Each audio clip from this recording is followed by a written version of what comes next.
Earlier today, two of my best friends here in Dallas, they drove out to East Texas. Took them about an hour to get out there. And the whole purpose of the trip is they were going out there to look at the East Texas dog rescue and animal shelter. And they drove out there with the hopes of finding a puppy or two for themselves. The two of them, they're two dogs. One of them passed away about 18 months ago. The other one is just about a year ago, actually this month. It's that the second one passed away. And the time had come that now they're ready to have dogs in their life again and to have little puppies running around their house. So they drove all the way out to East Texas, took an hour-long drive to check out these dogs.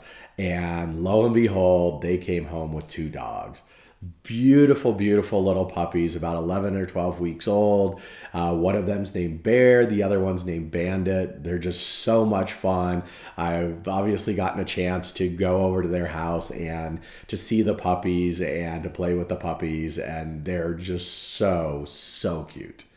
And it's so wonderful that they took it upon themselves to actually rescue two puppies, rather than go to the mall and get dogs or whatever other alternatives there may have been. I think it's a wonderful thing when people take it upon themselves to rescue dogs that nobody had the heart or the care to keep or take care of themselves. So this brings up the question I have for you tonight. Who are you going to rescue? Who is the first person in your life that you're going to rescue? Or let me ask it a different way. Who is the first person in your life that you need to rescue? I'll give you a hint. It's you. There's not a single person on this planet that doesn't need some level of rescuing. Even the most ascended beings on this planet need to continue to work on themselves. They need some level of personal rescue. Give you an example of somebody in that space. There is a gentleman by the name of Ram Dass. That was not his born name, but today he goes by the name Ram Dass. It was a name that was given to him by his Indian guru. And Ram Dass was born Richard Alpert. And today, actually, it's almost been about 10 years.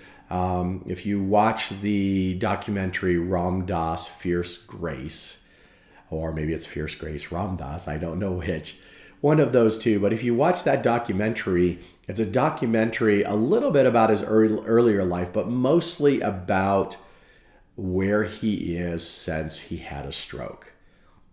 Or in his words, since he was stroked. And I love that because that's something that he's just putting a different spin on it, making it something that's more accessible for himself. And if you watch the documentary, what you find out is that even somebody like him, that by all accounts was a pretty conscious dude. This is a person that had his stuff together. And then he had a stroke. And it's the universe, it's life, it's God, it's the Almighty, whatever you want to call it, wherever your belief system is. It's a way of letting him know that he still has things to work on. And in his mind, the way he frames it is it's about doing the work to lead the path for other people. Now that's a true leader, someone that recognizes their own difficulties and uses themselves as a way to cut a path. First rule of leadership is that leaders go first. And he is definitely doing that. So we get back to the reality of you and I. The first person you need to rescue is yourself. You know what your issues are. I'm sure many of us talk about them every single day on one level or another, or we're talking to ourselves about them. And we need to be rescued from those thoughts, those limiting beliefs, those things that stop us from reaching the greatness that we were put here on this planet for. So I put it out to you, now that you know who you need to rescue first. Figure it out. Make a plan. Find people that can help you. And I'm not talking counselors. I'm talking coaches. I'm talking personal development books and audio books and videos on YouTube. Find out ways to get to the other side and start peeling the onion back. And when you start doing that, you'll feel lighter and lighter and lighter.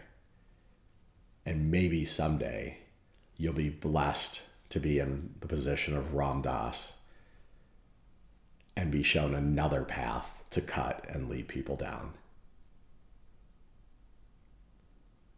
I hope you found that valuable today. That's all I have for you. I want to honor my friends Doug and Rich and their new rescue puppies that inspired this today.